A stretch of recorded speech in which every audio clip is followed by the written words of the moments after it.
नमस्कार दोस्तों, स्वागत है आपका हमारे चैनल में। इंडिया अभी अभी यूके को पछाड़ते हुए वर्ल्ड की 5th लार्जेस्ट इकोनॉमी बन गया है। इंडिया के पर कैपिटा इनकम को अगर हम कंसीडर करें तो टॉप 5 कंट्रीज में आने के लिए इसको अभी बहुत दूर तक जाना है। इंडिया अच्छा ग्रोथ दिखा रहा है, बट ये अभी चाइना से बहुत पीछे है। हिस्ट्री को देखें तो वर्ल्ड बैंक के फिगर्स के हिसाब से चाइना के कंपैरिजन में 1980 में इंडिया का ग्रॉस डोमेस्टिक प्रोडक्ट यानी जीडीपी 64% था, बट 2001 तक जब चाइना ने वर्ल्ड ट्रेड ऑर्गेनाइजेशन यानी WTO को ज्वाइन किया तो इंडिया का इकोनॉमी नीचे गिर के 28% पर आ गया। लेकिन 2021 आते आते इंडिया के इकोनॉमी 28% से गिर के 17% तक पहुंच गया, क्योंकि इंडिया के कंपैरिजन में चाइना का ग्रोथ रेट ऑलवेज ज्यादा था। ये वो क्रूशियल पीरियड था जिसमें इंडिया ज्यादा ग्रोथ कर सकता था। अगर इंडिया 40 साल से चाइना जितना स्पीड में ग्रोथ करता तो 2023 के एंड तक इंडिया का जीडीपी $10 ट्रिलियन हो जाता, लेकिन ऐसा नहीं हुआ। अभी इसकी जीडीपी $3.82 ट्रिलियन ही है। इंडिया सिर्फ एक ही चीज से चाइना को पीछे छोड़ सकता है, वो है पॉपुलेशन। 2023 के एंड तक हो सकता है इंडिया का पॉपुलेशन चाइना की पॉपुलेशन से भी आगे बढ़ जाए। अभी इंडिया का पॉपुलेशन 140.76 करोड़ है और चाइना का पॉपुलेशन 141.24 करोड़ है। बट रिपोर्ट को देखें तो इंडिया के वर्कफोर्स चाइना को क्रॉस नहीं कर पाएगा 2050 तक, जबकि इंडियंस ज्यादा यंगर हैं age compare to Chinese people. India का टोटल पॉपुलेशन में 25 साल के नीचे एज वाले 50% से भी ज्यादा हैं, यानी कि आधे से भी ज्यादा पॉपुलेशन यंग एज में है और 65% से ज्यादा लोग 35 इयर्स के नीचे वाले हैं। ये इंडिया की स्ट्रेंथ भी है और वीकनेस भी। तो अभी तो ये यंग लोग ज्यादा काम करेंगे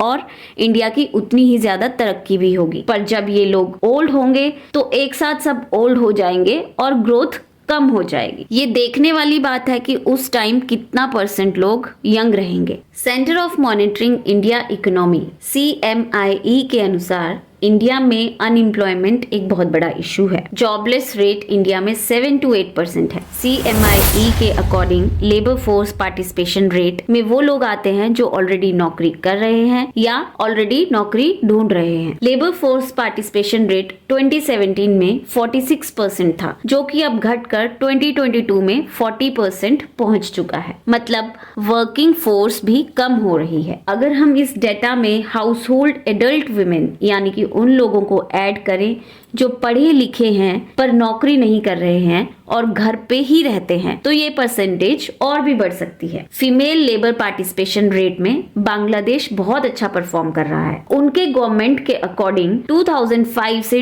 2022 तक गारमेंट मैन्युफैक्चर में 50% वर्किंग वुमेन का ग्रोथ दिखा है। अगर इंडिया इसको बैलेंस कर लेता है तो IMF के अकॉर्डिंग इंडिया लार्जेस्ट डेमोक्रेसी के साथ साथ 27% ज्यादा रिच हो सकता है। इंडिया में एजुकेशन की हालत अर्बन एरिया में तो ठीक ठाक है, पर रूरल एरिया में अभी बहुत काम करना बाकी है। इंडिया अपनी एजुकेशन की स्पेंडिंग लिस्ट में 144th नंबर पे है, पाकिस्तान से सिर्फ 11 पॉइंट्स आगे। इंडिया को एजुकेशन में और भी बहुत कुछ करना पड़ेगा, स्पेशली रूरल एरिया में। इंडिया के टॉप क्वालिफाइड लोग आज देश विदेश में नौकरियां कर रहे हैं, पर इंडिया के बहुत सारे टैलेंटेड लोग ऐसे भी हैं जो छोटे शहरों में रहते हैं और आम सुविधाओं के बिना वो वहीं के वहीं रह जाते हैं। क्या आपने कभी सोचा है कि टॉप 10 बिलियनियर्स में से 7 बिलियनियर्स USA से ही क्यों हैं? क्योंकि वहाँ की एनवायरनमेंट और पॉलिसीज उनको ऐसा करने में बहुत हेल्प करता है। हाँ, उनमें कोई एक्स्ट्रा खास बात तो होता ही है, पर वो दूसरे देशों में भी है, पर फिर भी USA ही क्यों?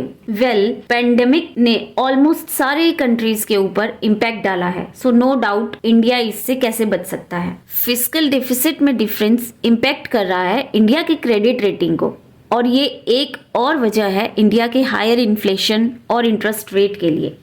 इंडिया का ट्रेड डिफिसिट 2023 में $36 बिलियन है।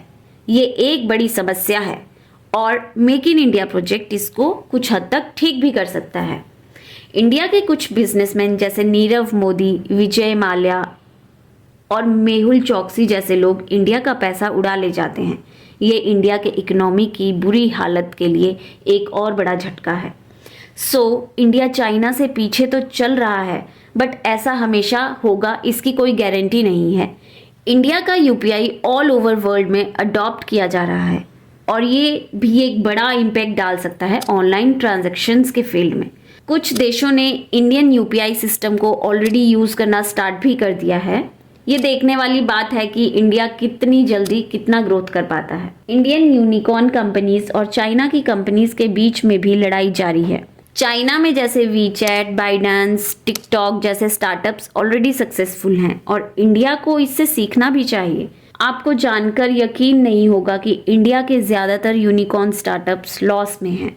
आपको हमारा वीडियो कैसा लगा कमेंट सेक्शन में ज़रूर लिखिएगा। अगर आपने अभी तक चैनल को सब्सक्राइब नहीं किया है तो अभी कर लीजिए।